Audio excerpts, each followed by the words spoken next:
Okay, so Hare Krishna, everyone. My name is Damodar Priya Devi Dasi, and I'm so glad to welcome you to our August Urban Devi, our women's sangha that we do or group gathering every month. And for this month, we have a very special guest. And I know I say that every time, but they are special, every single one of them. So we have our dear Poonam Kapadia, and she's going to be speaking on Gita wisdom for challenging negative thoughts, which I know that when we announced last month, a lot of people were very excited about this topic. So she's going to be exploring with us how the teachings of the Gita are going to encourage us to implement the elements of self-compassion into our lives. And she's going to be going over, what are the results of practicing self-compassion? Our mental monologue. Can we shift it from being our worst enemy to becoming our best friend? And can that really be achieved? And as she's hinted before, it is possible. So a little bit about Poonam. Poonam has been practicing Bhakti since 2008, and she currently lives in the greater DC area. She studied business at Georgia Tech, and she continues to work in both the corporate and nonprofit organizations in healthcare. She's also a leader in the healthcare education strategy at Kaplan.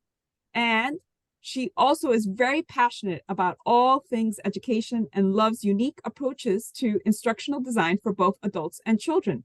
She's pioneered several youth initiatives, not only in ISKCON for children, teens, and college students, including the Sangha Initiative, Camp Ignite, and ISKCON of DC's TAG program for high school students. So she's been busy. She's also inspired to create safe spaces for women to connect and feel empowered as practitioners of Bhakti.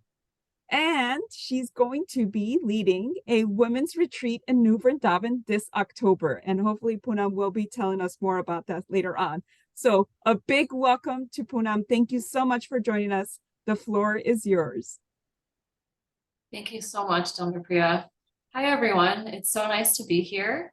I am just thrilled to see all of you, and it seems like a small group, so hopefully I can get to know some of you in this process.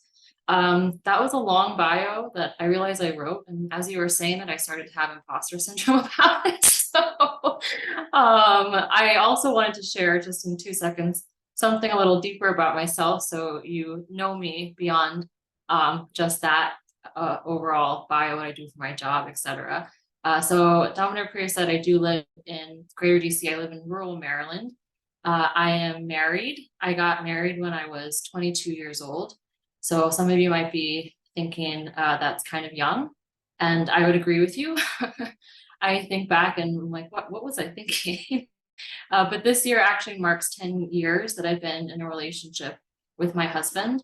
And though we have had a lot of difficult struggles, I am really fortunate to be in a relationship with someone that I laugh with every day, someone who's really supportive of everything that I am.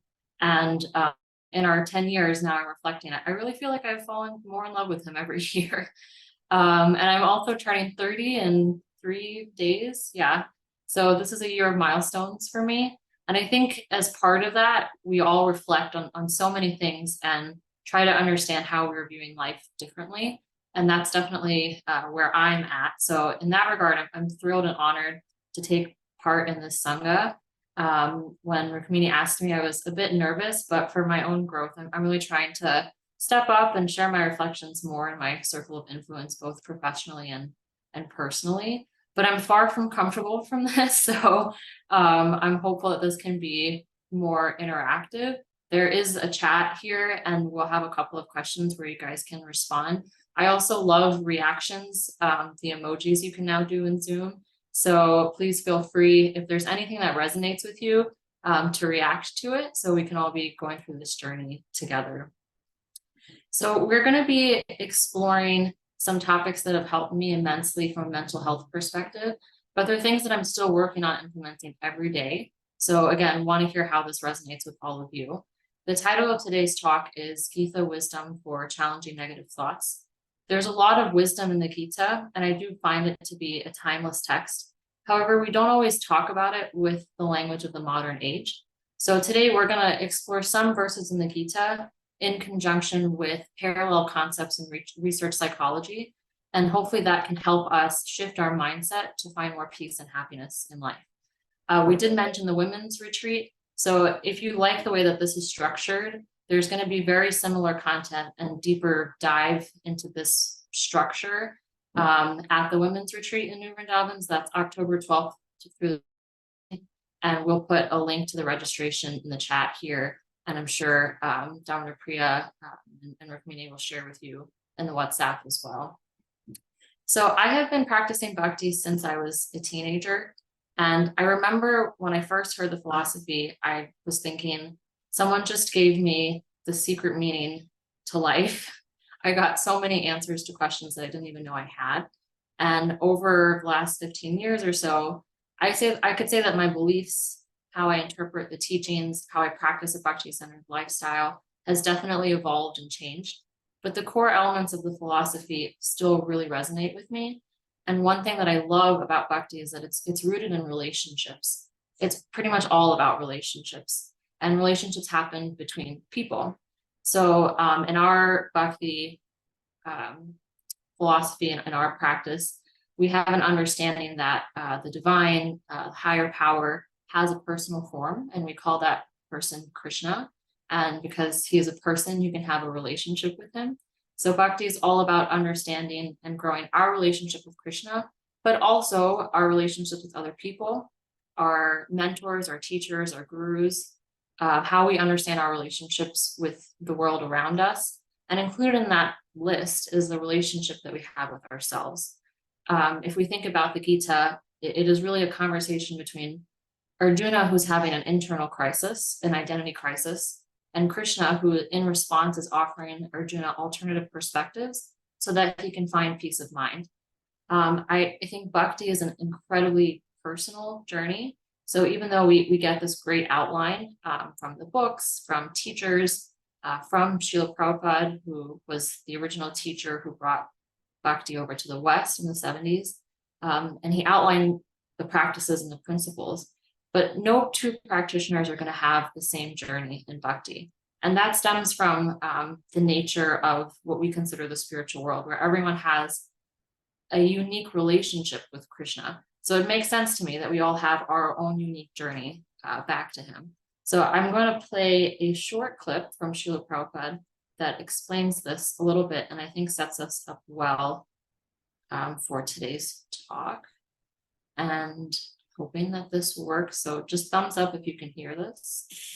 Everyone has got a particular relationship with the Lord, and that particular relationship is evoked by the perfection of devotional service. At the present status of our life, we have not only forgotten the Supreme Lord, but also we have forgotten our eternal relationship with the Lord. Every living being, out of many, many millions and billions of living beings, each and every living being has got a particular relationship with the Lord eternally. That is called Sarup. So I really think that's a very beautiful description from Srila Prabhupada, where he's essentially saying that each one of us, we're irreplaceable to Krishna. There's not another person that has the same relationship with him than you do, and you're irreplaceable. And that's really beautiful. I mean, think of how you would treat someone who's irreplaceable to you. And that's what I love about our philosophy. We view the divine, we view Krishna to be this loving person, full of compassion and patience, someone who accompanies us lifetime after lifetime, just waiting for us to look inward and turn in his direction. And it makes a lot of sense to me that the practice of Bhakti is centered around these elements as well, how we can cultivate things like compassion and patience and love in our various relationships. So now I want to ask you guys to do a little exercise with me. I want you to think about a friend who comes to you with a personal crisis. Maybe it's a friend who got laid off from their job and they're having a hard time in new employment. Maybe it's a friend who is feeling overwhelmed as a new mom. Maybe it's a friend who recently has been diagnosed with a chronic illness, or a friend who's leaving an unhealthy relationship. You don't have to use those examples. Think of a friend in your life who's actually come to you with a crisis. How do you speak to those friends? How do you treat them? I love for people to write in the chat a couple of examples. What would you say to a friend who comes to you in a personal crisis? What's your demeanor towards them? And while you guys do that, I'm going to share my screen. Use this moment for changing gears here. Okay.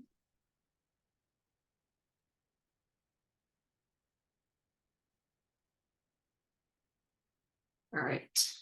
Here, what's that here? Okay, some great responses. Speak with empathy and love, kindness, loving compassion, reassuring them that it will be okay. You treat them with care. You never blame them directly for the situation, okay? Treat them very kindly, make sure they feel heard. You say that you are here for them, you're listening. These are all super beautiful. Feel free to keep adding them here. But I think, what the tragedy is here is that we don't use the same language with ourselves. We don't treat ourselves the way we would treat a friend. And we can be really harsh with ourselves. Someone just said softly. Yeah, we don't treat ourselves softly often. We can be our biggest critics. And sometimes we say things to ourselves that we would not only say to a friend, we would never say that to a friend. We might not even say that to an enemy. And I don't believe that that is supported by the teachings or the process of Bhakti. And that's what we're going to explore a little bit today. And in general, spiritual life and Bhakti, it should be uplifting and positive and encouraging. It should bring happiness. Otherwise, I'm not sure why we're practicing this and putting all this effort in. So we're going to look through the Gita a little bit to understand where this all comes from. Can I just, it's working. Wonderful. So a positive outlook and having happiness in life, it's definitely determined by our mind and our mental health. In the second chapter of the Gita, Krishna says to Arjuna, without a steady mind, there's no possibility of peace. And how can there be any happiness without peace? I love that piece here also because Krishna is essentially telling Arjuna, I want you to have happiness, but you got to start at step one and find peace of mind. This is another example with a couple of verses from the Gita. We actually posted this on our Instagram to promote the women's retreat. And these are two different verses. When you pair them together, Krishna is saying, for him who has conquered the mind is the best of friends. But for one who has failed to do so, his mind becomes his greatest enemy, which definitely was in the description of this talk, if it sounds familiar to you. And then Arjuna says, the mind is restless, turbulent, obstinate, and very strong, O Krishna. And I think to subdue it, I think is more difficult than controlling the wind. And we were a bit cheeky here, so we put the caption for this post, a conversation between me and my therapist, because that's really what it sounds like.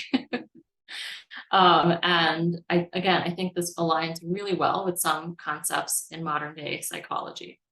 So we're going to switch over, and this is basically what the talk's going to be like. We're going to go between the Gita and self-compassion and other areas in modern psychology. So Dr. Kristen Neff actually is, I would say, responsible for researching and studying self-compassion.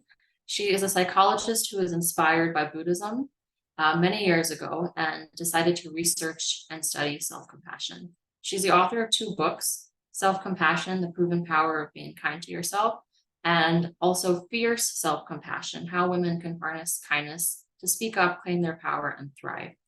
As I was researching for this talk, I put these in here. These have now been added to my book list of things I want to read. I actually was introduced to her through my own therapy journey, and she has a great TED Talk and a website that goes through the tenets of self-compassion and ways that you can actually implement really well. And just to clarify these 2 types of self-compassion, if you think of a mother, a mother to take care of her child can be super tender, but can also become fierce when she is protective. So self-compassion is definitely based on tenderness and kindness and acceptance, but sometimes there needs to be action that takes place in order for you to be self-compassionate to yourself. If you need to stand up for yourself or protect yourself in some way, and that's what the Fierce Self-Compassion book addresses.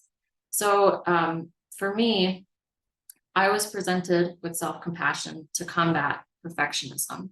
And perfectionism is something I don't know if all of you deal with, but for me, it is ingrained and it is so difficult for me to conquer this. And I'm going to switch over to share with you this triangle. This is the CBT triangle. So CBT is cognitive behavioral therapy. And it's pretty simple. The basic element of CBT, you get to understand how your thoughts are connected to your feelings and how those are connected to behaviors. And essentially, if you're not aware of the connectedness between these, you can start to create patterns in your life where you get a thought, it triggers a feeling, it triggers an action, and you maybe are causing a lot of misery for yourself, and it happens over and over again.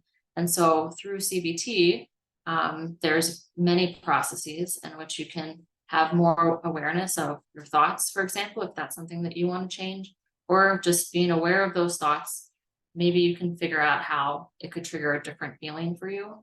Maybe you don't want to change the thoughts or the feelings, you want to recognize them, but change the behavior that happens after. So for me, the thoughts piece is where that perfectionism lies. And I was presented self-compassion to try and reframe those thoughts in order to change these patterns in my life that were causing me misery. So this, actually, when I looked a little deeper, reminded me of some concepts in the Gita. And actually the CBT triangle is in the Gita, and we're going to explore that a little further. All right, so I'm starting off with these texts, these verses, the English translations here as they are. We're going to break these down a little further and also use some simpler language, but let's see what it says right here. So these are two verses from chapter 2 of the Gita. While contemplating the objects of the senses, a person develops attachment for them. And from such attachment, lust develops. And from lust, anger arises. From anger, complete delusion arises. From delusion, bewilderment of memory. When memory is bewildered, intelligence is lost. And when intelligence is lost, one falls down again into the material pool. That's a lot. A lot of language that we don't often use today. But and there's actually so much to break down here, even in terms of emotional regulation. But we're going to just focus on the CBT triangle. So I've highlighted here the different pieces. So while contemplating the objects of the senses, contemplating being the thoughts that come, lust, we can translate that to desire or longing, and anger arise, some emotions here. There's a whole list of things that happen as a result. And then one falls down again into the material pool. I'm going to say that's the ultimate behavior. But let's simplify that language just a little bit. Essentially, what Krishna is saying is when we want something, when he says contemplate the objects of the senses, he's talking about our desires. When we want something, we get attached to obtaining that thing. For me, let's talk about my perfectionism. I want my life to go perfectly. I want my husband to be perfect. I want my house to be just like Instagram perfect. You get attached to obtain that thing. The desire grows, and when things don't go our way, we get angry, and we can completely lose ourselves in this anger. We lose our balanced and our wise mind, and if we act on those emotions, we may cause our own suffering. So when Krishna says we fall down again into the material pool, he's talking about suffering. So translating it simply here, we may our own suffering when we get stuck in this pattern. I don't know how you feel with me explaining this. This is how I felt when thinking about these verses with this kind of mindset. So hashtag therapy in Gita. So let's go back now to self-compassion. So what is self-compassion? It's really not different than compassion that we have for other people. It's pretty simple. It's kind of in the name there. Instead of mercilessly judging ourselves and criticizing ourselves for our shortcomings, self-compassion means that you're kind to yourself when you're confronted with a personal failing. it's essentially the opposite of perfectionism. And it's allowing yourself to say, I don't need to be perfect. No one is perfect. Not just say it, but actually mean it and believe it. The things that self-compassion is not, it's not self-pity. It's not self-indulgence. These kinds of feelings are going to bring more negativity into our life. Self-pity can bring depression. Self-indulgence can bring a litany of negative emotions, and envy is definitely part of that too. Self-compassion is also not self-esteem. So self-esteem is about your worth and how you perceive your worth in the world. Self-compassion isn't about that. It's just about being kind to yourself. Now, there are folks that feel some resistance to self-compassion because there is this belief that self-criticism is needed for motivation.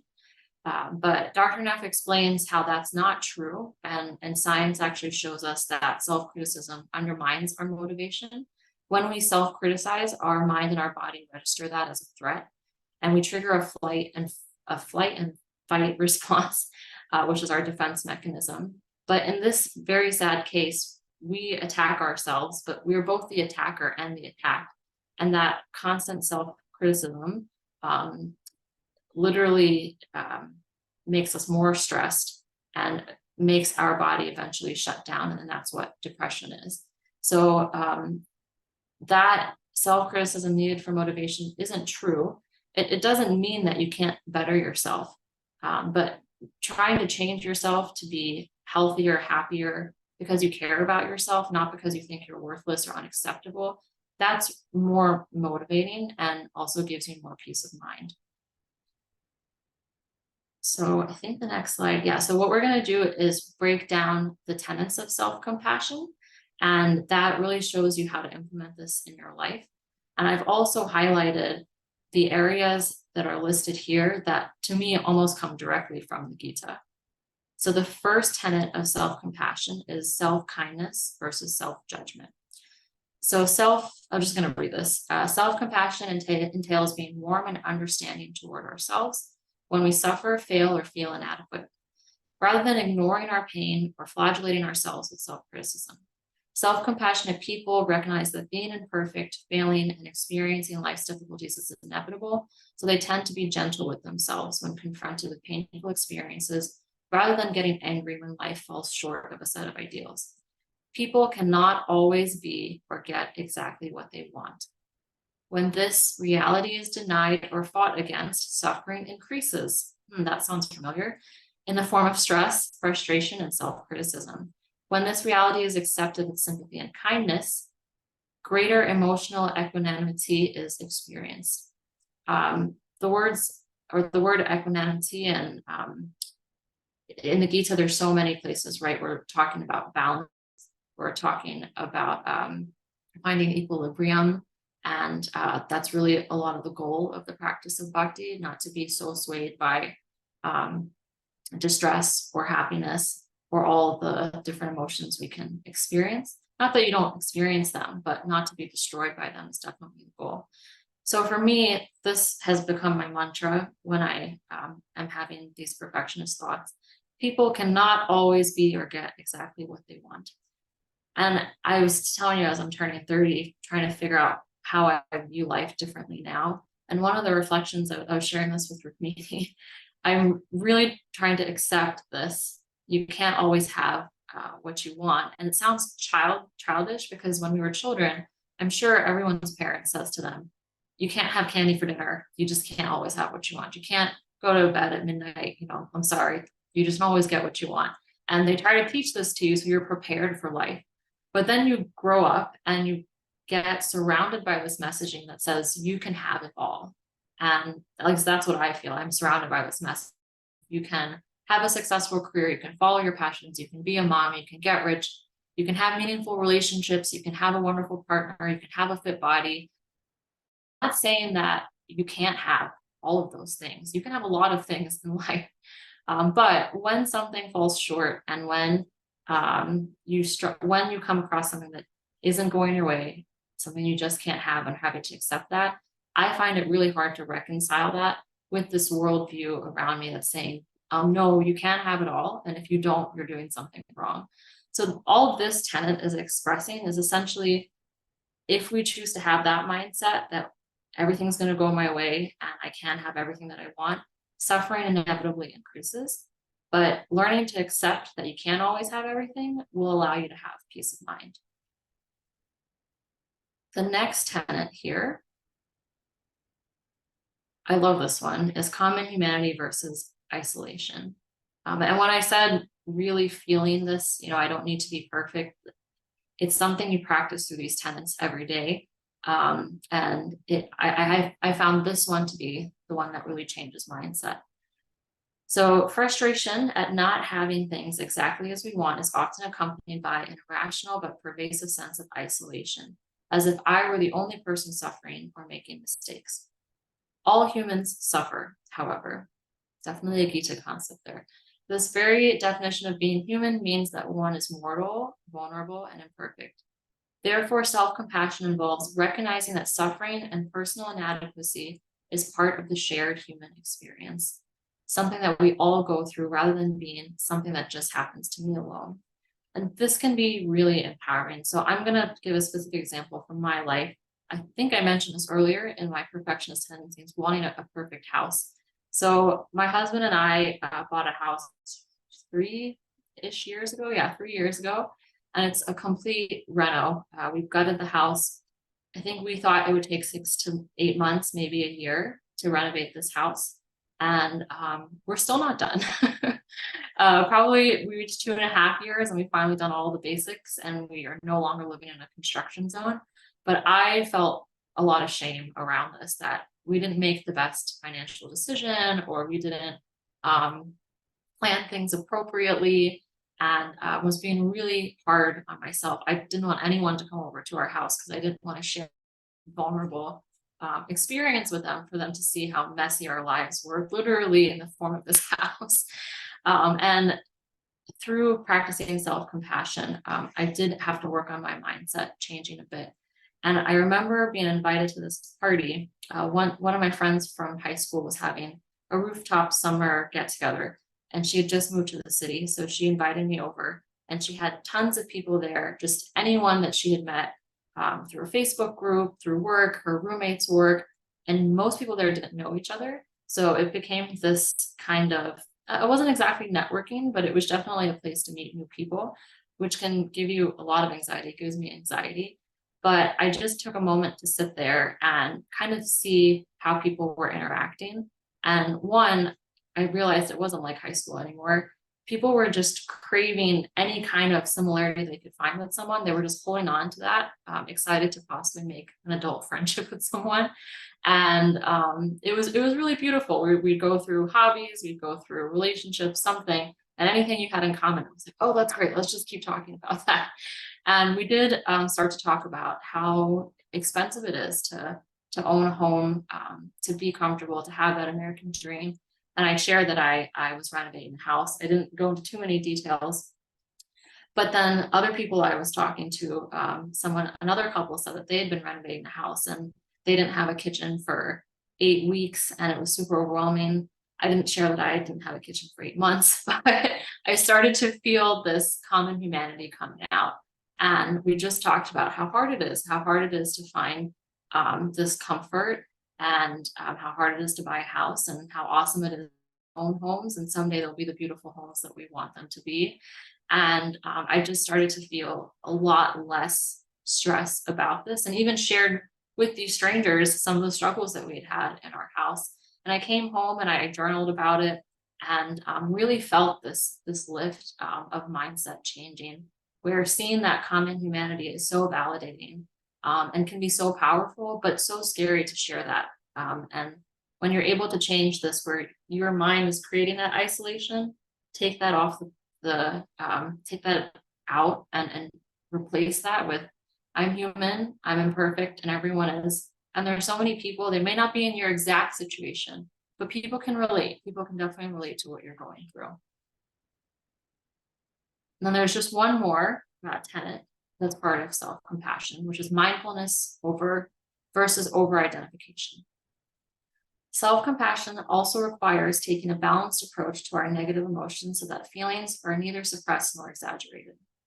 This equilibrated, there's that word again, stance, stems from the process of relating personal experiences to those of others who are also suffering, thus putting our own situation into a larger perspective. It also stems from the willingness to observe our negative thoughts and emotions with openness and clarity, so that they are held in mindful awareness. So that also comes back to that CBT triangle of understanding our thoughts and emotions. Mindfulness is non-judgmental, receptive mind state in which one observes thoughts and feelings as they are without trying to suppress or deny them. We cannot ignore our pain and feel compassion for it at the same time. We have to really recognize it. At the same time, mindfulness requires us not to be over-identified with those thoughts and feelings so that we are caught up and swept away by negative reactivity. This last sentence is actually almost word for word in the Gita. This is another verse from chapter 2.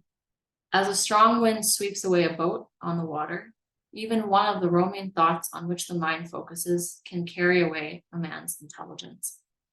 I replaced the word with thoughts. The word here is actually senses, but I felt for our talk, thoughts were more appropriate and targeted. In the Vedas, we actually have a larger understanding of what senses are. We don't just have the 5 senses, and the mind is actually considered a sense organ. So just the way that you experience touch with your hands or taste with your mouth, the mind experiences thoughts. So I think this is actually really appropriate for today's talk.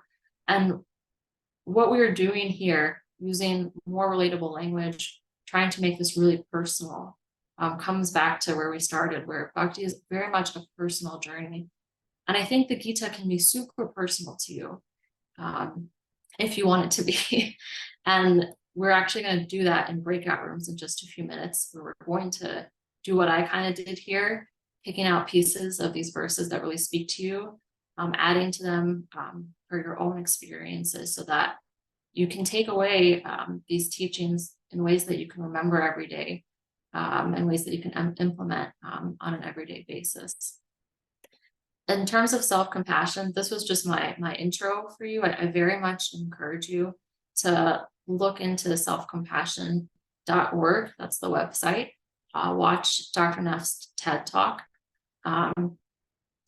And I hope that it will really transform your lives, because it's definitely transforming mine. Experiences like that party, I did go to therapy after that and shared my experiences. And it was just a moment where I really felt like my mind is changing from being my worst enemy to being my best friend. It's crazy. It's actually possible, like Krishna says that it is. Now, as women too, because we're in a women's sangha, we can do this. We know how to be kind to people. All of you know how to be kind to your friends. So you can't tell me you can't. You listed out all the ways in how you're kind to your friends. You can absolutely do this for yourself as well. So we're going to switch over to breakouts a little early. I hope that's okay with you, John or Priya. I think I have 10 minutes early here, but maybe we might need that time in our breakout groups. So what we're going to do today, I think this might be different than what you typically do. I have an exercise for you. There's going to be a Google Doc that's shared in the chat. And I encourage you, there it is, down if you posted it. Please open it now so you don't lose it when you go into breakouts. And we'll also share the instructions in the WhatsApp group. So there are a list of verses here, and we've kind of grouped them with a little descriptor to give you an idea how I feel. I actually did this with a friend of mine, Brenda Priya, how we feel this verse relates to self-compassion and how you can make it applicable in your life. But I want you to take that a step further. And there's a couple ways that you can do this. There's a lot of places where Arjuna is addressed. And again, the Gita is a conversation between Krishna and Arjuna, but it's really Krishna talking to us. So it is okay for us to replace Arjuna's name with ours sometimes if we want to make it super personal. So where Krishna says, "Oh, son of Pandu, oh, Arjuna," try putting your name in and see if that sounds any different to you. I encourage you to rephrase and use modern language in simpler terms. And then I would encourage everyone just to take 5 minutes in their group. Don't talk to each other, just do the exercise. Take a minute, journal a little bit, and then share with your group. Well, what's the verse that stood out to you the most? Just do this for one verse. Why did you pick that verse? What stands out to you about it? And how does this topic relate to your life? I won't push you to be super vulnerable unless you feel comfortable being so. But if you want to share how this verse relates to a struggle that you have, please do so. Any questions about how the breakouts are going to work? I want to make sure we all feel comfortable before we So leave each I'm other. just going to pause the recording and then we can go over any questions, just so that we don't have that for the YouTube. Okay, so welcome back to everyone, and hello again for our YouTube friends who are watching this later on. And also, I was remiss to welcome anybody who's here for the first time, and I do apologize for that. I did welcome you in the chat, but let me just personally welcome anyone who's joining us for the first time. We're so excited to have you, and we're really glad that you're part of our Urban Devi Sangha or a group today. So we are in our reflections and Q&A section. So if anybody has something that they want to share from the breakout groups that really inspired them, we usually love to hear from our speaker or our dear Rukmini Walker first. So if either of you want to start, please do so. I mean, I'd love to hear from everyone else. So that means Rukmini, you've been volunteered to go first. Okay. Well, sometimes I feel like I don't want to hear myself talking. There were so many wise women in our group, and I begged them to all share, because sometimes it's so much me talking. But I love this idea of, shared common humanity, seeing the common humanity that you're mentioning, and that we can't do it all, that we can't be all things to all people. And to be like, I don't know, to me, the questions kind of reflected about sort of a self-parenting, like, like an encouraging mom or auntie or grandma who's saying, you're loved, and you can do something. You can do something to share with the world. So yeah, I thought it was a beautiful topic. I thought it was, I guess the first thing I shared was a little bit negative, I guess, in our group, is that I have always, whenever I read that verse in the Gita about, don't worry, Arjuna, that you're born with divine qualities, that, I always felt that, no, I'm not born of divine qualities. I have to go shut off my clock, which is singing, just a second. But if someone else can share.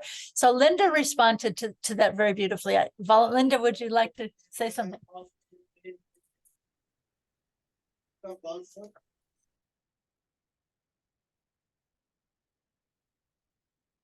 Linda, would you like to go ahead and share? If you feel comfortable doing so. You're just on mute right now, so we can't hear you.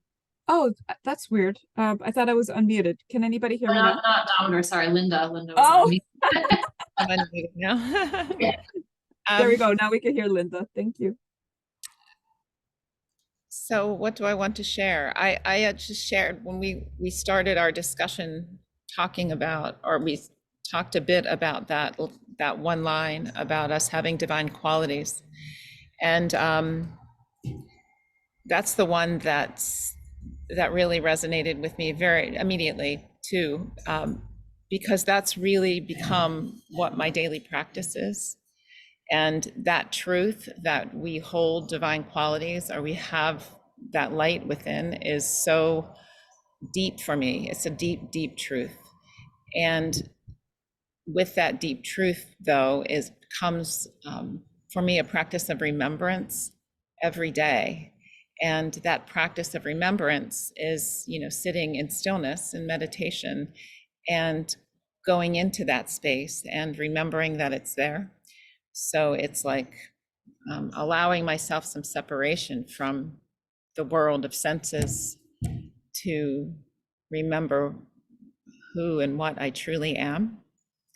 And so, and also in doing that, I come to that space different every day. So sometimes I'm feeling more connected, and sometimes I've had a day where I wasn't excited about how I might have reacted to things. So self-compassion comes in then too, and a lot of forgiveness and humility as well. So yeah, so it was a pretty, yeah, it's a very, that one tiny line is really everything for me. It's like that for me is the whole point. I guess the whole point of why I'm on this earth, or why we're on this earth, is to remember that and to come back to that. And then therefore our thoughts and our behaviors and everything, our actions, more and more are a reflection of that. But it's hard to do that unless we remember every day, because the world, there's just so much going on that, I mean, there's so much coming at us that I think that practice of daily remembrance is vital, or at least it's vital for me. So beautiful. Thank you for sharing that. I really love that. That one it's hard for me, like you said, to read it as, again, if you replace Arjuna's name, you say like, Rukmini, you have divine qualities. But it also felt really sweet that Krishna is saying that to you. It's a very positive affirmation. Does someone from my group want to share? There were so many beautiful things. Everybody had so many beautiful reflections. I did want to share. I never thought of putting my name into the verses before. Like that was very, I feel like sometimes very disconnected from from the Gita, because I feel like I can't relate, like being at war, or like having Krishna be like an intimate friend talking to me. But I guess it made me realize, like, yeah, actually maybe this is how we are supposed to read the Gita, like seeing our own kind of dilemmas and our own like war that we're in, and being able to spiritualize it and take Krishna's instructions in. That was very powerful, and I think I'll use that moving forward when I read, because this has been a complaint for me for many years. Like, I don't know how to read the Gita. Like, it seems like very dry, but I see how you can really add yourself in there and like make it personal.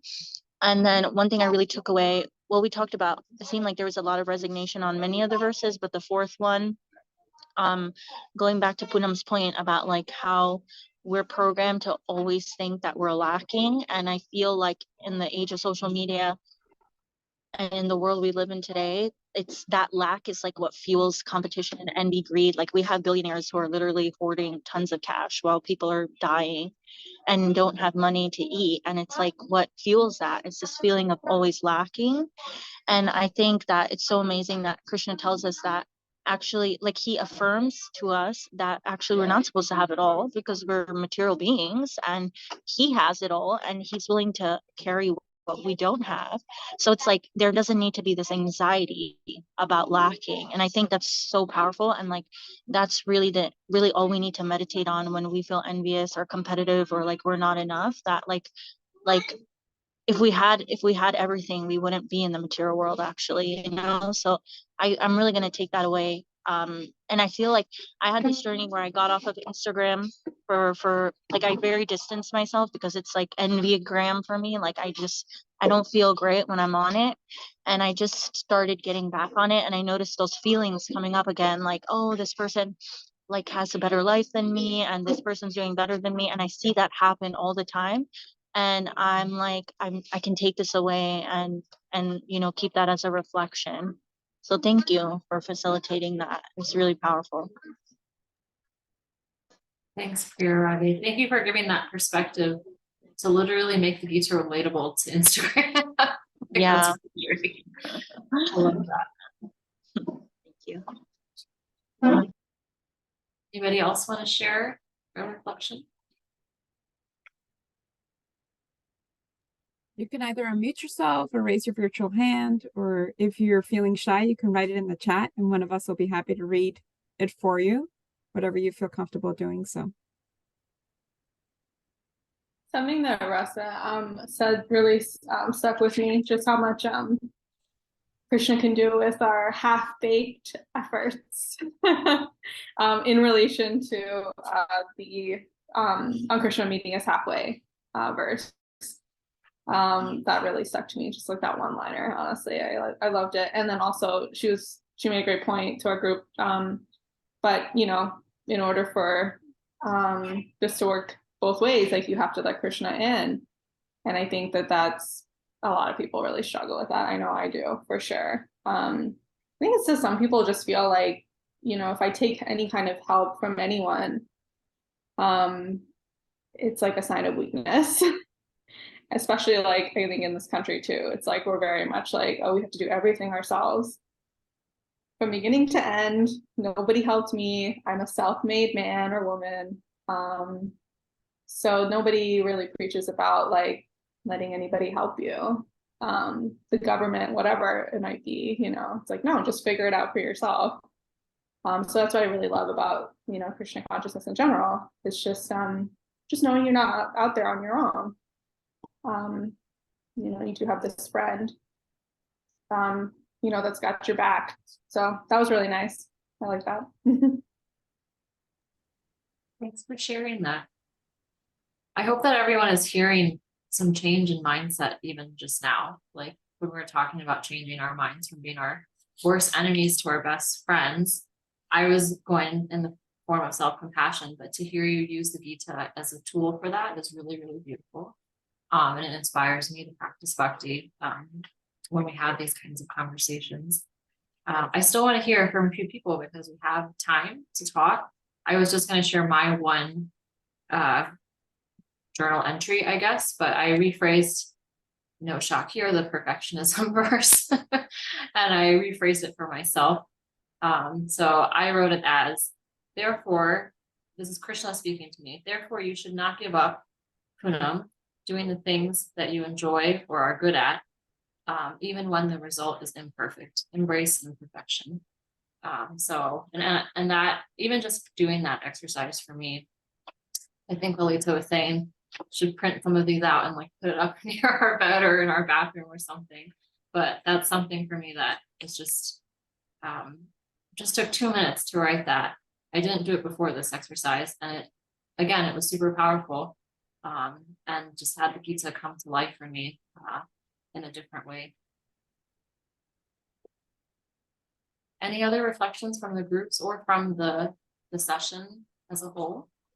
We also have an opportunity if you have any questions, like if you have any questions for Poonam or for the general group in terms of anything that you want clarification on or support on, you know, we're happy to do that during this time as well.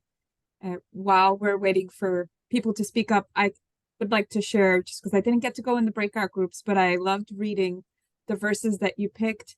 And for me, what really resonated you know, in terms of the presentation in whole, is that whole idea of that how would you speak to someone that you love, and would you, like the way that I usually speak to myself, would I actually speak like that to my best friend, to, you know, my husband, to the people that I'm closest and love the most? And just realizing that Krishna's in my heart and he's sitting there beside me. He loves me more than my mom, my husband, like all the people that love me in the world combined. He loves me more than them. So he's sitting there, and, you know, how am I thanking him for sitting there if I'm using such negative talk towards myself? You know what I mean? It doesn't make any sense. Like, you know how sometimes you think you can get away with that talk because you're like, oh, well, nobody can hear me doing it. Krishna can hear it. I was just realizing that when you were doing the presentation, I was like, Krishna knows.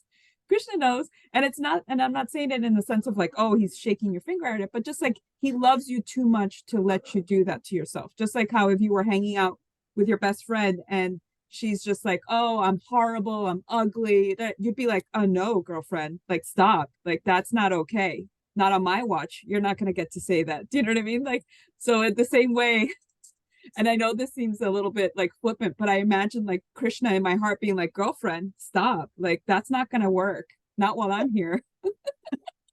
So I was just like imagining that.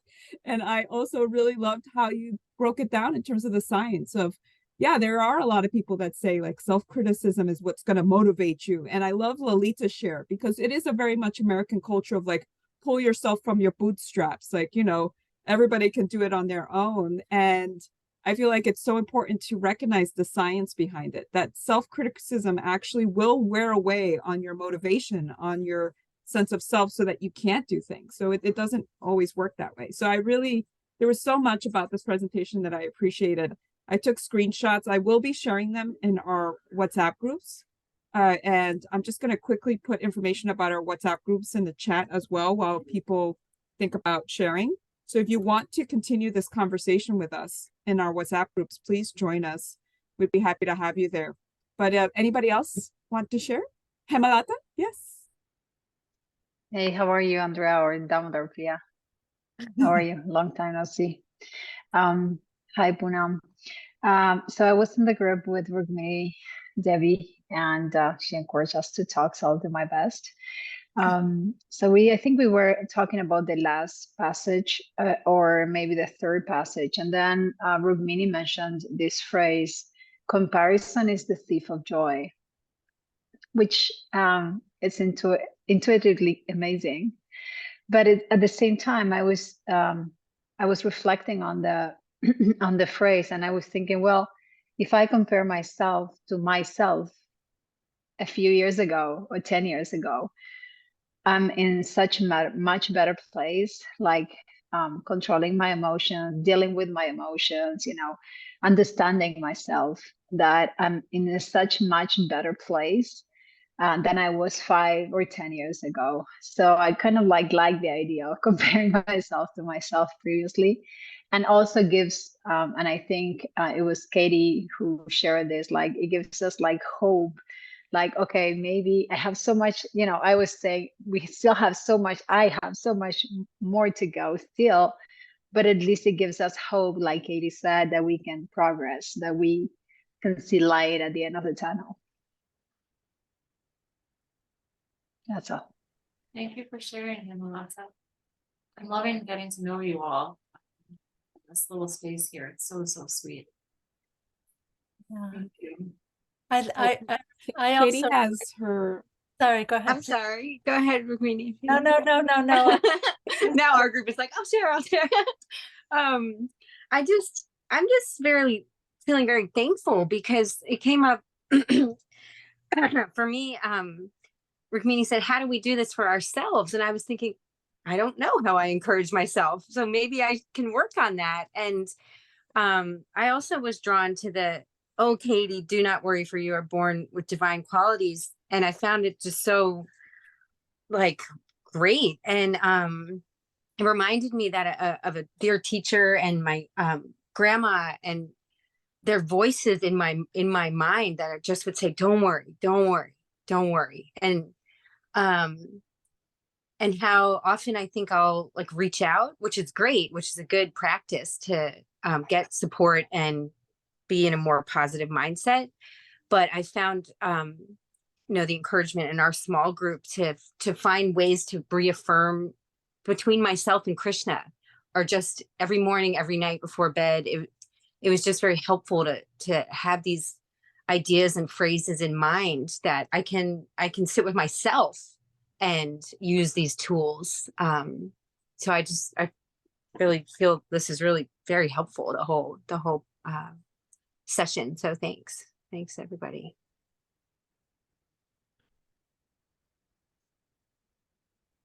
Anybody else before I share something? I don't want to be Miss Talkie Box. But I also really, I love this session. I thought it was extremely helpful. And, the ability, like Damodar Priya was saying, that sense of that Krishna's got my back. And when she said that, the first thing I thought of was, yes. And what if I turn toward Krishna? Like, first of all, knowing Krishna's got my back, but what if I actually turn toward Krishna and face him and know that he's got my front and I'm facing him and he's encouraging me, and I can, encouraging me to also encourage myself, to feel encouraged by just sort of the light, the sunshine of his love. It's such a beautiful thing. I found this session to be very self-reflective. Again, I'll say like self-parenting, to sit in this space of remembrance and meditation and forgiveness and giving up worrying and remembering that deep truth within us, that Krishna's there, and that each one of us, what did Poonam say in the very beginning, each one of us is irreplaceable. I mean, that was so profound for me. Each one of us is totally irreplaceable. And Krishna's waiting for Katie's love and Linda's love and Emma Lata's love and, each one of our love and Jean Michelle's love, each one of us, Scarlett's love, that each one of us, he's waiting for your unique snowflake type of love that nobody else can give him. It was so profoundly beautiful to me. If I can share one other thing, I don't want to be talk too much, but I was just at the World Parliament of Religion conference in Chicago, and there was a very wise Buddhist woman who said that her teacher said that there are over 800 paths up the mountain. And I thought, wow. But then as I listened and resonated and heard from other people in this conference, I was thinking that actually each one of us, even if we're in a certain tradition, even if we're practicing Bhakti or Christianity or this tradition or that tradition, each one of us is still a unique path within that tradition up the mountain. So I think it's actually more than 800. I think it's like each individual sacred one of us is our own unique path up the mountain, even if I am chanting Hare Krishna or practicing a certain tradition. So that's what's coming up for me here. What do you guys all think? Radical personalism, Damodar Priya. What do you think? That line, turning toward Krishna, turning toward God, the sun to the sunshine, you said toward the sunshine of his love. It's beautiful. And also, it's a song, so it's going to stick with me. So thank you. I love that image. Thank you so much. Thank you so much, Linda. Thank you for your wisdom, your meditative self, your self-reflection, and your mentoring for all of us in our group. Yes. We still have a few more minutes if anyone else would like to share some more. Perhaps while we're waiting for people to share, if Poonam could also share how, not just with the retreat information that I've shared in the chat, and I will be sharing in the description in the YouTube video later on, and also our WhatsApp groups, but if Poonam, if you could share how, if any of the women want to keep in contact with you after the Sangha, what's the best way for them to reach you? Oh, I'm off mute. Okay. Yeah, I'll put an email in the chat here. The women's retreat, if you do check out the Instagram, it says that registration closes today. We will be extending that deadline, but I would say by early September, we're really trying to close registration to make sure that we can account for everyone appropriately. If there's any questions about the women's retreat, feel free to let me know, or you can DM the Instagram there. But really looking forward to having some of you join us. We are working with this devotee who's also a psychiatrist to really pull through some of these concepts that we are talking about today and explore different parts of the Gita to make it really personal. And that's just one or two of the sessions. There's also going to be a lot of time for relaxation and self-care. We're going to be joined by Gopi Manjari. I don't know if you are familiar with her, but she runs Bhakti Yoga DC, and she's a world-renowned yoga teacher. And we also have a few others joining us to facilitate arts and crafts, potentially sports and dance.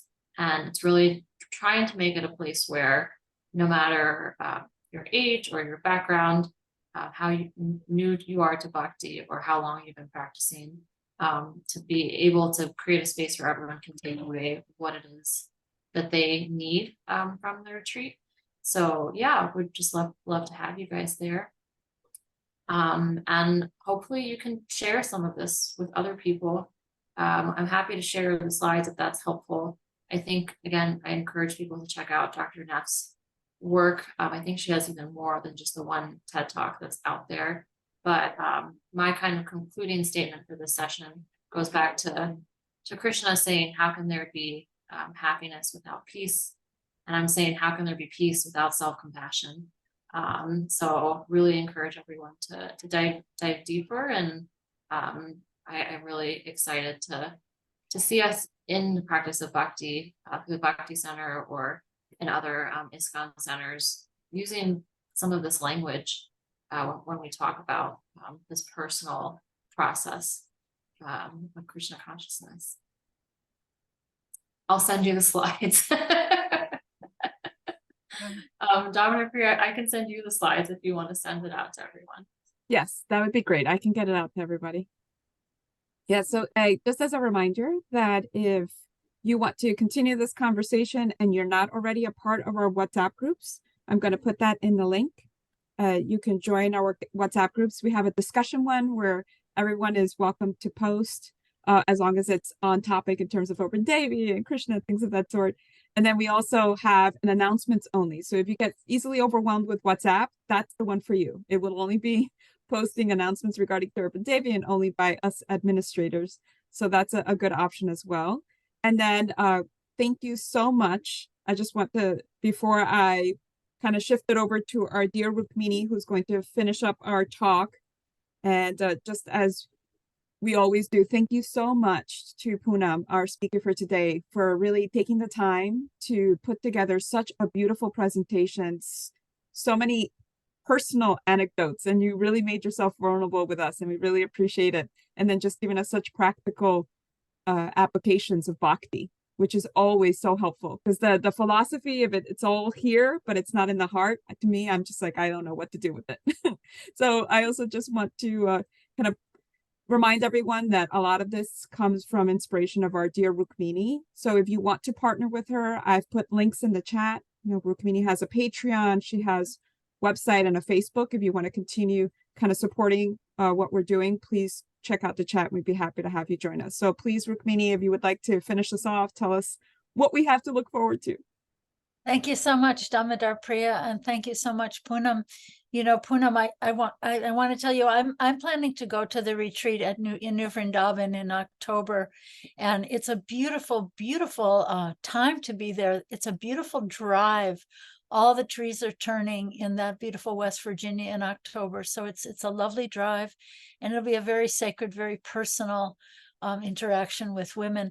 And you know, Poonam, I don't think you mentioned, but the theme of that retreat is trust your intuition, which I think is really super. Trust your intuition. And you know, I've known Poonam as a mentor to my granddaughters, to teenagers here in our temple, our Potomac Temple in the Washington D.C. area. She's been such an amazing mentor for helping teenagers and teenage young women learn to see themselves in a more introspective way. But this has been so helpful, working with all of us at different various and sundry ages where we all land, right? So the dates of that retreat are October 12th to the 15th in New Vrindavan, West Virginia. So please come if you can. And I wanted to just mention that our next Urban Devi Sangha will be Sunday, September 17th.